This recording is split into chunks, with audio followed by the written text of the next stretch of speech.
Hey guys, what's happening? Just wanted to do a video here. I'm doing this video series where I'm going to be talking about the 10 biggest mistakes that most people are making when training with pain or injuries. So whether you are kind of struggling with some nagging aches and pains that maybe haven't really been resolved, and you've tried everything from exercise to stretching, icing, heat, sports, creams, pain relievers, massage, chiropractic treatments, cortisone shots, physical therapy, you name it, right? And it never really gets any better. This is the purpose of this video series that I'm doing.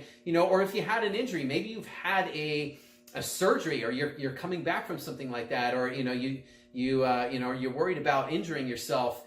When you're getting back into working out or playing sports or whatever you're doing, right? So that's what I'm doing. So I'm going to talk about really some of the biggest mistakes that I've seen, over the last 18 years that I've been doing this, working both in fitness as a personal trainer, training clients, but also in physical therapy in a rehabilitation type setting. And it really taught me a lot about, identifying the reasons why a lot of people who are trying all these different ways to get their injuries and pain better aren't really doing so. And despite having like all this knowledge we have, and even, exercise equipment and better technology and all of this stuff, and injuries are on the rise. They're getting worse and worse. So, a lot of people are being led to believe that this is just kind of the way it is as we get older, and sometimes there's not really much we can do about it and all that. And I really strongly disagree with that. And it really honestly just pisses me off sometimes, because, our bodies are not really meant to be, in pain all the time and all that. The problems really that we're experiencing, there is a lot that we can do about them to really make them better. In a lot of cases, we can really resolve a lot of these problems that we have. So the first thing I want to talk about here today is, the wrong exercises. I mean, this is a real big one. But what I mean by the wrong exercises is, I get questions all the time from people, asking me about like, hey, Kevin, I injured my shoulder. What exercises should I do to strengthen my shoulder? The same thing with like areas like the lower back, the hips, the knees, the ankles. People are looking for exercises or trying to do exercises for the injured area. But there's a big kind of problem with that. And here's what it is. And this is kind of what happens a lot of times in physical rehabilitation, where they focus on the area of pain, right? So if your shoulder hurts, that's where we tend to look. If your knee hurts, we're looking at the knee. If your back hurts, we're looking at the back, and we're trying to treat the areas that are in pain. The problem with that is that most of the time, these areas are not the actual problem. They are a symptom, meaning that just because you feel pain in the shoulder doesn't mean your shoulder is the problem.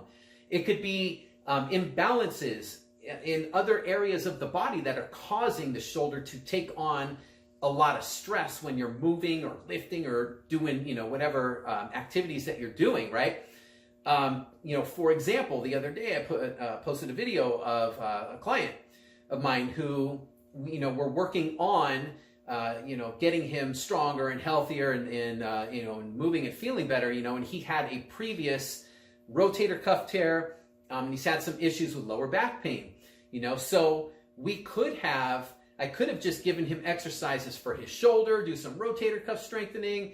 I could have done, exercises for his lower back, but those are just the symptoms, right? So when I look at him, I had seen that he had actually some problems that were being driven to his shoulder and his lower back from his hips, right? He had some dysfunctional kind of movement patterns, and he was really stuck in his hips.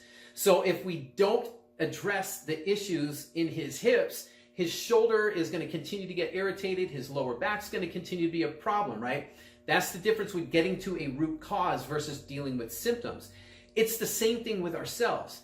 If you're dealing with some kind of pain, it's to look beyond just where the area hurts, and to really, get good at identifying what might be causing this, right? And really, what it comes down to is we can't just kind of prescribe exercises without understanding the cause, right? Because again, a lot of the exercises will treat the symptoms, but if we're not understanding the cause, then we could be doing the wrong exercises. So we have to get to the cause, and in order to get to the cause, we have to have an assessment of our bodies, right? You have to be assessing things like your movement patterns. You have to be assessing, do you have any kind of joint restrictions? Do you have any soft tissue restrictions? Do you have any compensatory movement strategies, right?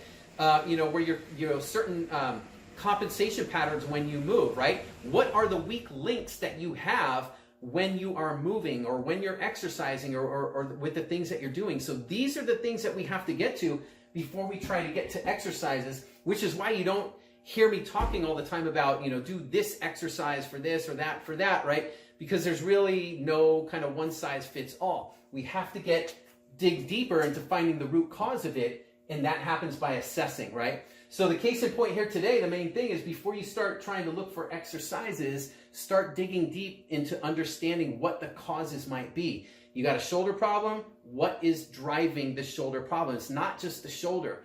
Same thing for a back or a knee. What is driving it, right? And start assessing, right? Look how you move. Watch how you move. Observe how you're moving and how you're doing things, and try to get to the root cause, all right?